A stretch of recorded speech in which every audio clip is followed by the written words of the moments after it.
वालेकुम। आज का लेक्चर हमारा थर्मोडायनेमिक टेम्परेचर स्केल के ऊपर है, जिसको केल्विन टेम्परेचर स्केल भी कहते हैं। सबसे पहले इसकी हम डिफाइन करेंगे। Temperature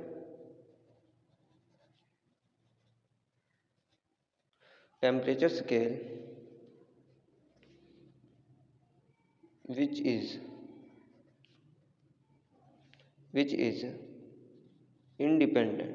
which is independent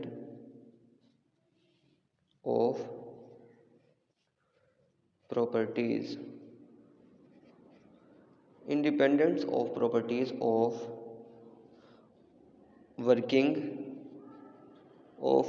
working substance is called Kelvin temperature scale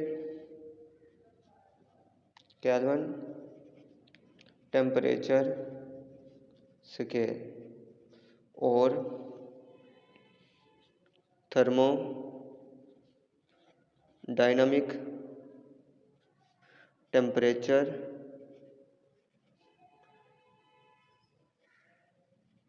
scale.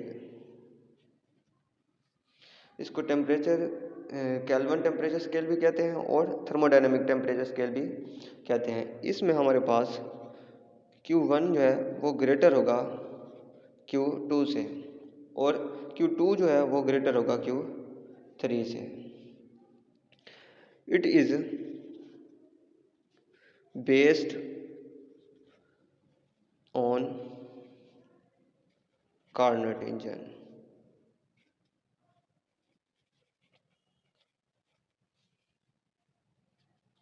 Kelvin derived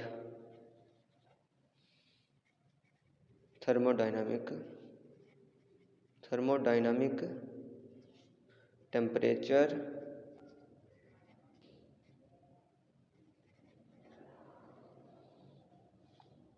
scale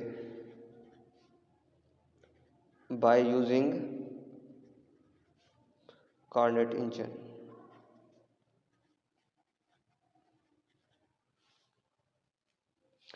जो कि हमारे पास रिवर्सिबल इंजन था।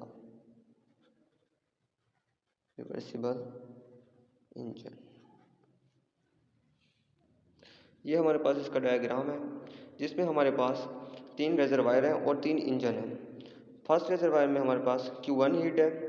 Q1 हीट जब इंजन 1 को दी जाएगी तो ये उसके बदले में कुछ वर्क डन करेगा और कुछ हीट Q2 को दे देगा और Q2 इंजन 2 को हीट देगा।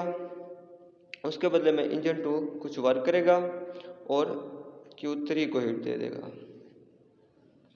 या फिर यहाँ से हीट आएगी Q1 Q3 इंजन 3 के पास जाएगी और इंजन 3 जो है उसके बदले में कुछ हमारे पास वर्क डन करेगा और फिर ये और बाकी जो हीट बचेगी वो Q3 को दे देगा।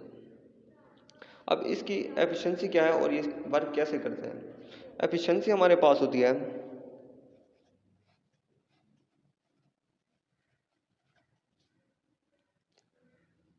वन माइनस Q2 और Q1। एफिशिएंसी फाइंड करने का फॉर्मूला हमारे पास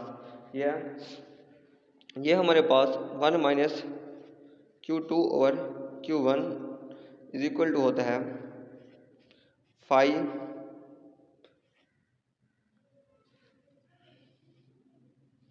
θ1 θ2 के इक्वल। अब अगर हम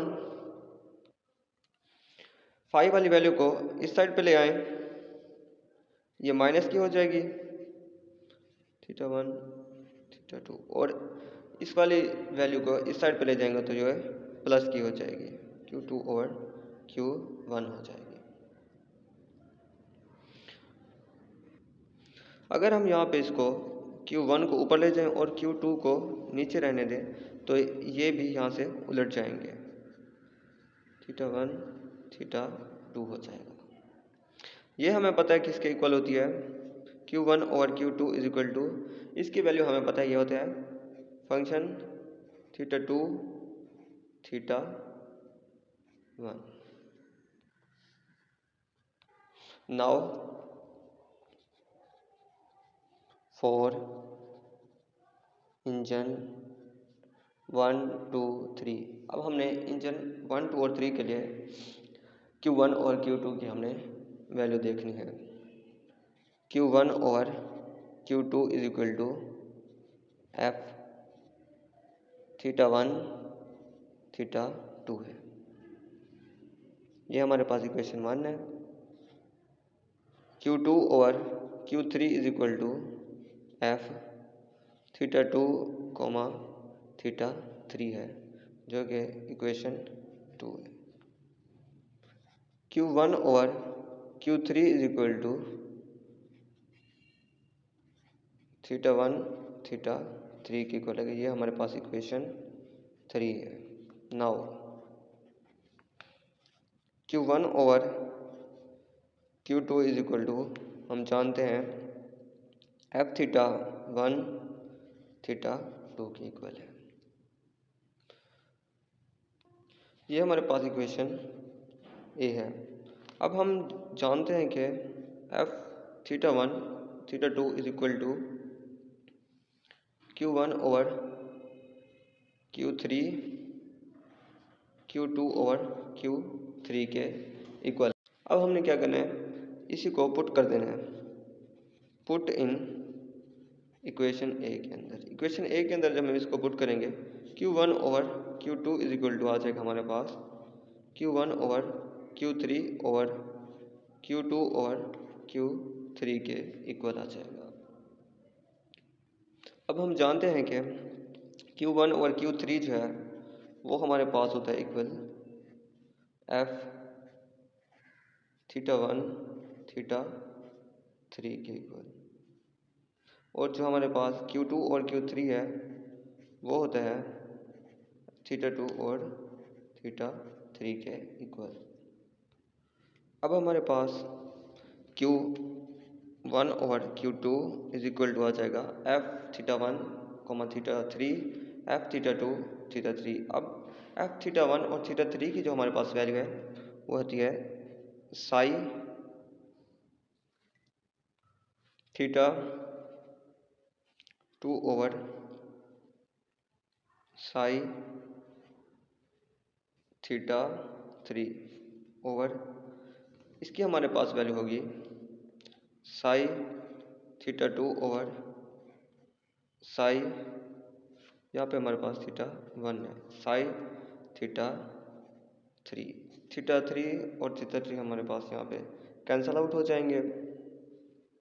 पीछे हमारे पास बचेगा साई θ1 ओवर साई θ2। ये रिलेशन हमें बता रहा है, ये जो साई होता है θ1 ओवर साई θ2, ये होता है हमारे पास T1 ओवर T2 के इक्वल। अगर हम इस साई की जगह पे ये T1 और T2 को लिखें तो हमारे पास यहाँ पे Q1 over Q2 is equal to T1 over T2 आ जाएगा, जो कि हमें बता रहा है ratio of heat observed, ratio of heat observed और heat rejected is equal to the temperature